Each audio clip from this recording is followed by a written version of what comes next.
Senior Counsel Martin Daly says the statement by the Judicial and Legal Services Commission on the Marcia Ayers-Caesar fiasco shows it failed to do due diligence of its own and was duped as a consequence. Mr. Daly issued a statement today responding to the JLSC's appointment of former Chief Magistrate Marcia Ayers-Caesar to the High Court and the Commission's handling of the subsequent reversal of the appointment following protest about the non-completion of her part-heard cases. Sandra Maraj reports. Senior Counsel Martin Daly says the statement by the Judicial and Legal Service Commission has revealed that the Commission conducted an audit of the former Chief Magistrate's state of affairs only after protest over her appointment to the High Court. Mr. Daly asks, how could the JLSC seek to restore to the magisterial bench someone who allegedly duped it?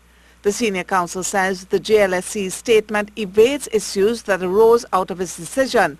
He says those issues are set out in a number of questions listed by Mr. Daly and his colleagues. Among them, did Mrs. Ayers-Caesar resign as Chief Magistrate when she was appointed a judge?